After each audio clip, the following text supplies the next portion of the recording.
Well, hello there, it's Beards and Bangers, and it's been a couple of weeks since I've made any videos, so I've had the flu again, or the heavy cold again, lots of nasty germs coming around at the moment, but today is a new project reveal. So just over there, I've got a car that I've bought from another YouTuber.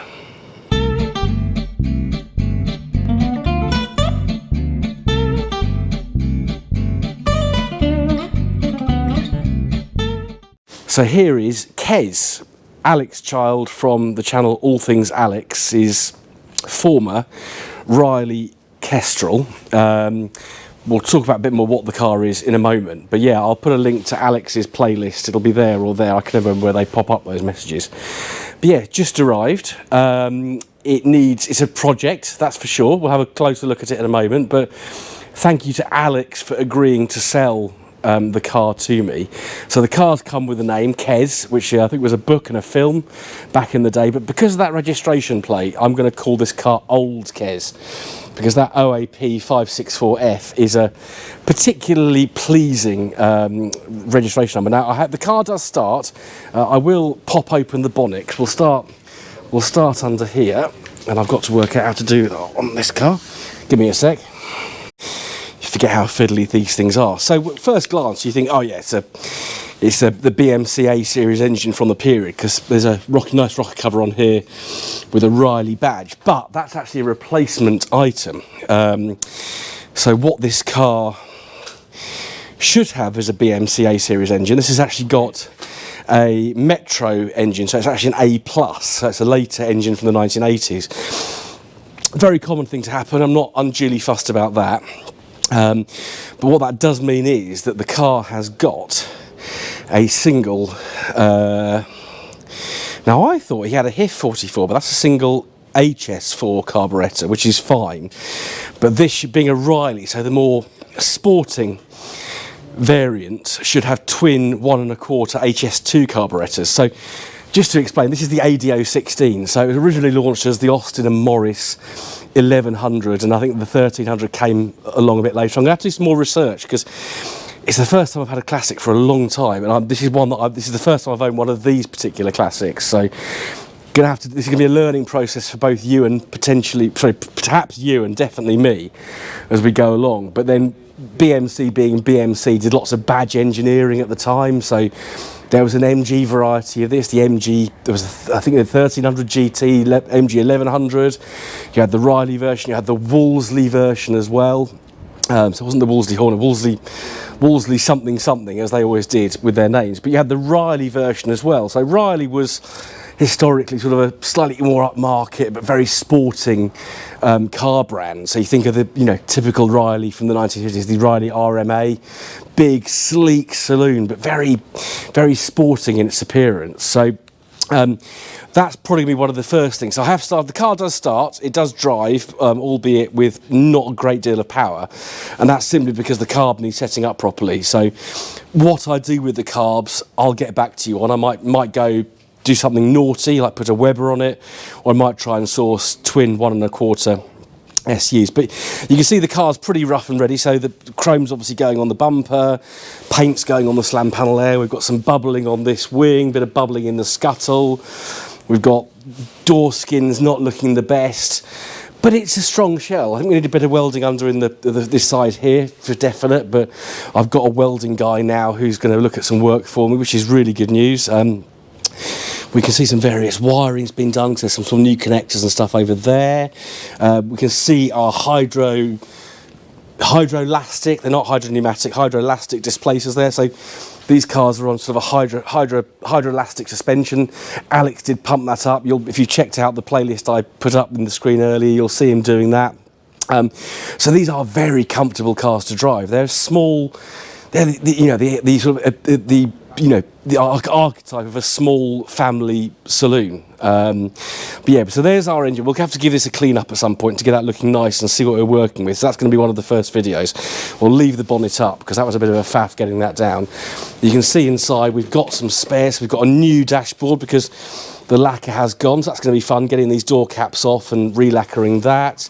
It comes with the Haynes manual. These are saloons, not hatchbacks, because you've only got a little boot that opens like that. I'm going to try and squeeze into the driver's seat so I can show you a bit more. I've not had a chance to really do much up here recently, so time is of the essence, but we can hopefully just about get in. Yeah, we can. Yes, I don't know how well you can see, but yeah, dashboard's had a radio fitted at some point. It's actually not too bad. The lacquer is peeling off, but of course if this was an Austin or a Morris, you'd have a single central speedo, but this has got all the dials, because all the Smith gauges, because it's a Riley. So you have got a rev counter, fuel, temperature, and oil pressure, and it has got oil pressure, which is good, and a speedo down there. But if I just start it up, make sure we're not in gear. No, we're not in gear.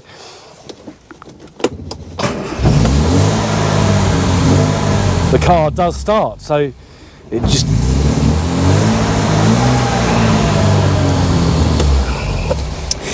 It just needs a bit of adjustment to the idle screw. No headlining, so that's going to have to be acquired at some point and put back up there. So that's what a car looks like without a headlining. Sorry, it's a bit dark in here, but needs must. It's got all these lovely British car details. I forget, you've got a quarter light that opens like that, so you can get a bit of fresh air coming in. Really lovely detail.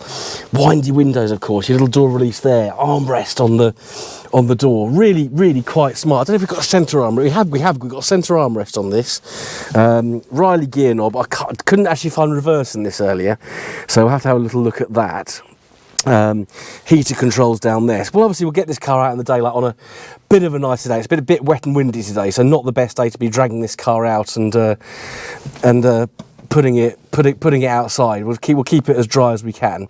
But yeah, that's the inside. Yeah, fair bit of work. So why, you may ask, because I squeeze myself out, have I got another project when I've got so many others on the go?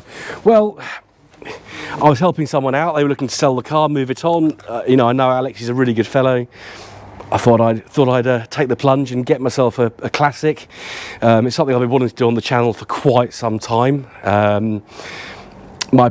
Ideally, I'd have gone for a Triumph Vitesse, but trying to find one of those that's of a reasonable price is not that easy. They are valuable cars, and I do like the ADO16. So that's the sort of internal Austin or BMC British Leyland code name for these cars.